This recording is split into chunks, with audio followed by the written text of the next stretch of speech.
Je t'avais montré cette photo de Valorcine. La première fois que je suis venue à Valorcine, j'avais 5 ans. C'était dans une pension de famille, là-bas, en bas, qui s'appelait La Chaumière. Et puis les années précédentes, mes parents ont trouvé une location dans le chalet Barbet, là, que tu vois en bas, qui a été transformé il n'y a pas très longtemps, d'ailleurs, où on venait tous les étés. Tous les étés, et à l'époque, les vacances, c'était 3 mois d'été. Parce que maintenant, je suis très attachée comment les Valorcins appelaient leur lieu, et je suis un petit peu même peut-être, dit-on, autoritaire, mais disons que c'est cette recherche de l'histoire de Valorcine, cette recherche du patrimoine, je ne l'ai pas recherchée véritablement, mais elle est venue à moi comme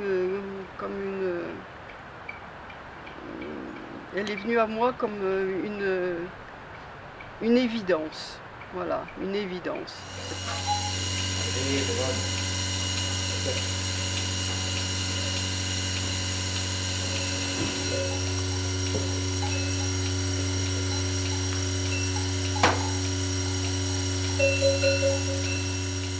Moi, mes racines, elles sont là dans la terre. C'est pour ça que je suis encore un des derniers Valorcins à avoir quelques vaches. À essayer de...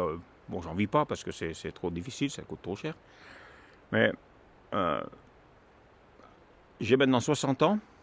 Quand je regarde tout ce que j'ai fait dans ma vie, grâce à la montagne, donc du ski de fond, de la haute montagne, des courses avec clients, des tas d'amis. Hier, j'ai emmené un ami qui devait venir faire de la montagne l'hiver passé, qui n'a pas pu venir. On a été à la chasse à Trélézeau. Il était hyper ravi du cadre. C'était vraiment magnifique pour lui. C'était un dépaysement total. Et il m'a dit, mais qu'est-ce que vous êtes bien ici, quoi.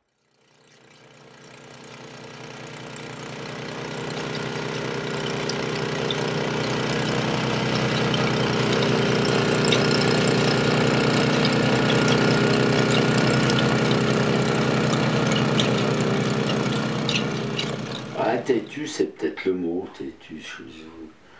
Non, enfin, ouais.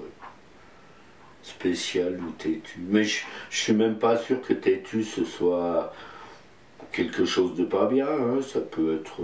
Moi, j'y prends presque comme une qualité. Hein. Quand on a une idée dans la tête, si on en change toutes les 5 minutes, bon, bah, on est un charlot. Hein. Alors si on la garde, la bonne idée, ou la mauvaise idée qu'on a dans la tête, on est un têtu. Voilà. Ouais.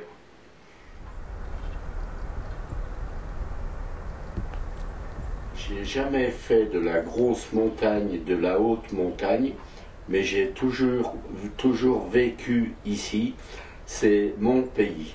La montagne, c'est quelque chose. Quand j'ai été en plaine, qu'il y avait du brouillard, je levais toujours la tête, il me semblait qu'une montagne allait se dégager. C'est essentiel à la vision, et moi j'ai toujours habité dans ce milieu.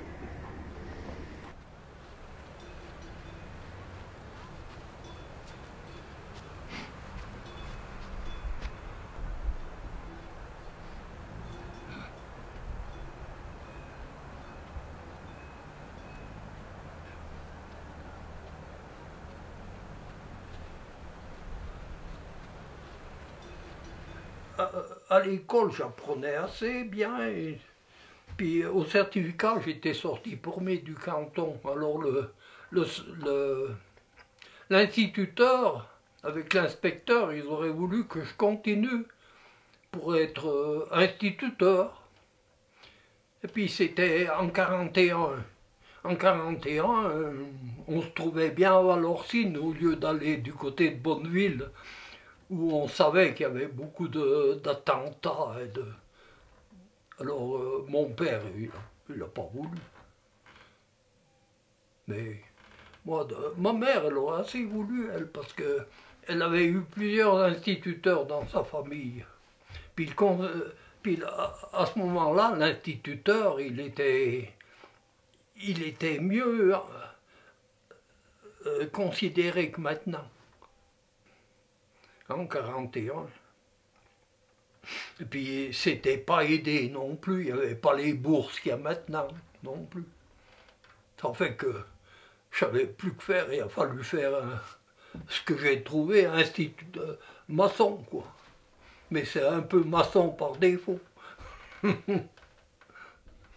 Et Dauphiné, celle-là. Ah, ces trucs-là. J'ai pas fait de l'argent parce qu'ils étaient souvent de ma poche. Oh, parce qu'ils payaient pas grand-chose les articles. Et puis s'il y avait des photos de loupés, ben je les avais pour moi. Mais ça me plaisait, oui. Ça me plaisait. J'aimais bien écrire des articles comme ça.